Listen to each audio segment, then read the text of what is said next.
नमस्कार दोस्तों, मैं सुनील कुमार आपका स्वागत करता हूं आपके अपने चैनल क्या ऐसा होता है। दोस्तों, आज आपके साथ मैं एक नया टॉपिक लेके आया हूं अपने वीडियो के माध्यम से। वो नया टॉपिक एक कहते हैं ना दूसरी भाषा में। जैसे कि हम अगर नॉर्थ इंडिया की बात करते हैं तो नॉर्थ इंडिया की तरफ बोला जाता है, नॉर्थ इंडिया हो गया या फिर मध्य भारत हो गया, उसमें क्या बोला जाता है? पितृदोष। पितृदोष। अभी मेरे वीडियो पे भी कुछ लोगों ने कमेंट किए, तो लोग मुझसे जानना चाह रहे हैं कि आपने कालसर्प दोष के बारे में बहुत अच्छी जानकारी हम लोगों को दी, कृपया करके आप मुझे पितृदोष के बारे में बताइए, पितृदोष क्या होता है। अब हमारी तरफ इसे समझते हैं पितृदोष, लेकिन अगर आप साउथ में जाएंगे तो इसी दोष को बोलते हैं नारायण नागबली दोष।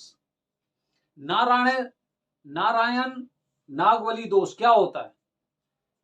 नारायण नागबली दोष कुछ कुंडली के अनुसार आप नहीं देख सकते कि आपकी कुंडली के माध्यम से पता चल जाए कि हाँ भाई आपके ऊपर दोष है या नहीं है। ये आपके जीवन से, आपके जीवन में जो कठिनाई आती हैं, जो आपको कुछ तरह के अजीबोगरीब सपने आते हैं, आपकी जीवन में कुछ चीजें घटित होती हैं, कभी ऊपर चढ़ते हैं आप, कभी नीचे उतरते हैं अपनी मंजिल से। ये कुछ ऐसे सिम्टम्स होते हैं, कुछ ऐसे लक्षण होते हैं नारायण नागबली दोष। तो नारायण नागबली दोष होता है, ये भी एक तरह से पितृदोष ही होता है।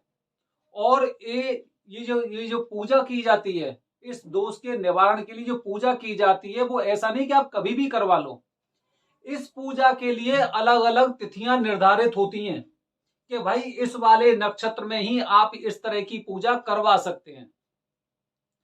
तो जो नारायण नागबली दोष होता है, वो नारायण नागबली दोष आपको क्या करता है? आपके जीवन में बहुत तरह की, अनेक तरह की परेशानियां जब आपके जीवन में घटित होती हैं, तो आप मान लो कि आपके ऊपर कुछ इस तरह का दोष है, चाहे आप उसे पितृदोष मान लो, चाहे आप उसे नारायण नागबली दोष मान लो। जैसे क्या होता है, मैं आपको कुछ एग्जांपल दे रहा हूं क्योंकि नया टॉपिक है, तो इसके बारे में पूर्णतः हम विस्तार से बताएंगे अपने आने वाले वीडियोज में। आज मैं आपको कुछ चीजें बता रहा हूं, उसके कुछ एग्जाम्पल जो मुझे काफी लोगों ने बताए भी थे, मुझसे उन लोगों ने विचार विमर्श भी किया था। क्या होता है इसमें? जैसे कि एक ने बताया मुझे, एक महिला थी, उन्होंने मुझे बताया कि शर्मा जी, जैसे ही मैं सोती हूं तो मुझे ऐसा लगता है कि मेरी छाती पर दो सांप एकदम और ऐसे करके बैठे हुए हैं। समझ रहे हो आप? हल्की सी आंख लगती है तो केवल सांप के बारे में ही ख्याल आना, ऐसा लगना कि भाई सांप मेरे आसपास है, सांप मुझे खाना चाह रहा है, जैसी आंख लगती है। एक मेरा दोस्त है, उस दोस्त ने मुझे बताया काफी बार उसके साथ क्या होता है, काफी बार उसके साथ ऐसी चीजें घटित होती है जैसे उसकी आंख लगी और उसे दिखाई दे रहा है एक बहुत बड़ा सांप उसके आसपास ऐसे करके वो चक्कर काट रहा है। ये लक्षण है पितृदोष या नारायण नागबली दोष के लक्षण है कि कहीं ना कहीं आपको, जैसे ही आपकी झपकी लगती है, आपको एकदम सांपों का ख्याल आता है, आपके सपने में सांप दिखाई दे रहे हैं, तो ये उसका सबसे पहला लक्षण होता है कि आपके ऊपर कुछ इस तरह का दोष है जिसे आपको पूरी तरह से उसका समाधान कर लेना चाहिए, करवा लेना चाहिए। तो इसीलिए कुछ लोग क्या करते हैं, इन सब चीजों को कुछ अलग अलग तरह से सोचने लग जाते हैं। आप खुद देखिए, जैसे सपने में लोगों के में सांप आते हैं, तो कुछ लोग क्या अनुमान लगाते हैं कि भाई पूर्वज आए थे। जैसे पुराने लोगों से आप बातचीत करोगे तो उसमें पता चलेगा कि भाई वो सांप सपने में आते हैं, तो सपने में सांप आने का मतलब क्या होता है? लोग सोचते हैं कि भाई पुराने देवी देवता होते हैं, वो भाई सपने में आके कुछ हमें संदेश देना चाह रहे हैं। ऐसे ही अगर कुछ इस तरह का दोष है तो क्या होगा? आप भले ही पूरे परिवार सहित रह रहे हैं, लेकिन आपके बीच में पारिवारिक तनाव 100% होगा। वो आपको एक साथ नहीं रहने देगा, किसी के साथ नहीं रहने देगा। ये इस तरह का दोष होता है। आप 5 भाई हैं, 4 भाई हैं, या फिर आप अपने माता पिता के साथ रह रहे हैं, उसके बावजूद भी आप शांति से नहीं रह सकते। अगर भाइयों से नहीं लड़ोगे तो आप अपनी पत्नी से लड़ोगे, अगर कोई और नहीं मिलेगा, अपने माता पिता का विरोध करोगे, अपने भाइयों से लड़ोगे, बहन से लड़ोगे, पत्नी से लड़ोगे, बच्चों से लड़ोगे, मतलब लड़ना है। पारिवारिक कलह। एक ऐसे ही जो मेरे परिचित के हैं, वो क्या हुआ, उनके घर में बहुत परेशान, वो कहते थे भाई मेरा तो इस घर में ना दम घुटता है, मेरा यहाँ पे बिल्कुल रहने का मन नहीं करता। 4 भाई थे वो। तो भाई क्या हुआ कि किसी ने सलाह दी कि एक काम करो, जब इस घर में आपका मन नहीं लग रहा है, आपको सारी चीजें एकदम पूरी तरह से एकदम विपरीत दिखाई दे रही हैं, तो आप कहीं और रहो। वो अब क्या हुआ, जब वो अपने घर में रहते थे तो वहां पे भाइयों से विरोध होने लगा, माता पिता उन्हें एकदम शत्रु जैसे दिखाई देने लगे।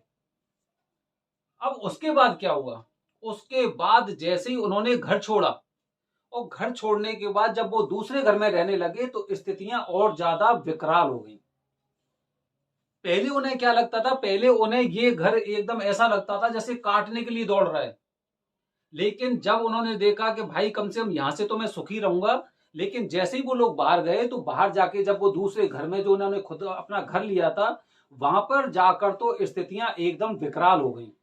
और विकराल ऐसी हो गई जिन पर उन्हें भरोसा था कि चलो ठीक है, मेरी सरकारी नौकरी है वो चलती रहेगी, मेरे बच्चे कमाने लग रहे हैं, या फिर सब लोग बाहर चले गए हैं, हम यहाँ पे अकेले रह लेंगे, मुझे पेंशन मिलती रही है, कुछ भी है। लेकिन तनाव खत्म नहीं हुआ। तो ये भी उस दोष का एक लक्षण होता है कि घर परिवार में कलह।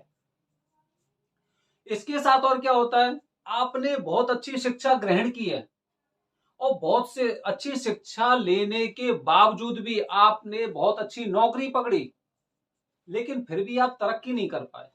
उस कंपनी में आप 1 साल से ज्यादा नौकरी नहीं कर पाए। बार बार आपके रिज्यूम में आप दिखाई दे रहा है कि भाई आपने तो हर साल 6 महीने में कंपनियां बदली हैं। आप काम पूरी तरह से जानते हो, अच्छी तरह से अपने काम को एकदम परफेक्ट करते हो, लेकिन वो दोष आपका पीछा नहीं छोड़ रहा है। वो दोष आपका पीछा नहीं छोड़ेगा जब तक उसका समाधान नहीं होगा। ये सारे लक्षण पितृदोष या फिर नारायण नागबली दोष के लक्षण हैं। काफी बार क्या होता है, व्यापार के लिए हमने पैसा इकट्ठा किया या फिर लोन से पैसा लिया, और व्यापार में जब पैसा लगाए तो उसके बाद पता चला कि हमारा व्यापार ही पूरी तरह से नहीं चला, हमारा बिजनेस खत्म हो गया, हम कर्ज में भी और दब गए। जो पहले ऐसे वैसे जिंदगी चल रही थी कि किसी का कर्ज नहीं था, अब उसके बाद क्या हुआ, उसके बाद तो ऐसा हुआ कि कर्ज में भी दब गए। ये सारे लक्षण होते हैं पितृदोष के। तो दोस्तों, ये ऐसे दोष होते हैं कि इनके बारे में हमारा जीवन ही हम उस चीज की गवाही देता है। काल सर्प दोष के बारे में आप कुंडली के अनुसार जांच पड़ताल करवा सकते हो कि मेरी कुंडली में काल सर्प दोष है या नहीं है। लेकिन पितृदोष या नारायण नागबली दोष हो गया, उसके बारे में जानना अति अति कठिन होता है कि भाई कैसे समझे। तो उसके कोई ये कुछ लक्षण होते हैं जिस लक्षण की वजह से आप समझ सकते हैं कि भाई हमारी कुंडली में, या फिर कुंडली में ना बोल के हमारे जीवन में। और एक बात और ध्यान रखना, अगर किसी एक इंसान, जैसे सपोज करते हैं मैं हूं, अगर मेरे ऊपर अगर पितृदोष या नारायण नागबली दोष का प्रभाव है, तो मुझसे पहले तक और मुझसे बाद तक वो कंटिन्यू चलता रहेगा, जब तक कि हम उन चीजों का समाधान अभी नहीं कर देते। जैसे आपने देखा होगा, बाढ़ आती है तो बाढ़ आती है तो आगे से पहले से ही उसे ऊंचा कर देते हैं कि पानी इधर ना घुसे। ऐसे ही उस चीज को समाप्त करने के लिए किसी ना किसी को ऐसी पहल करनी पड़ती है कि भाई ये वाली चीज यहां पे रुक जाए, जिससे मेरी आने वाली पीढ़ी को इन सब चीजों से और मुसीबत ना मोल लेनी पड़े, या मुसीबत ना होने। तो ये दोष होता है। दोष के मैंने आपको लक्षण बताए हैं, क्या होता है पितृदोष और नारायण नागबली दोष क्या होता है। अगले वीडियो में मैं आपको बताऊंगा कि नारायण नागबली दोष हो गया, उसे आप कहीं पे भी नहीं करा सकते। केवल एक स्थान है जहां पर आप उस दोष की मुक्ति पा सकते हो।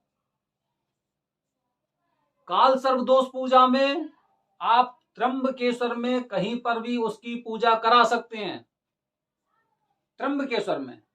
लेकिन नारायण नागबली दोष या पितृदोष होता है, उसकी पूजा त्र्यंबकेश्वर में कहाँ होती है, किस तरह से होती है, कितने दिन की होती है, वो सारी चीजें मैं आपको बताऊंगा अपने आने वाले वीडियो में।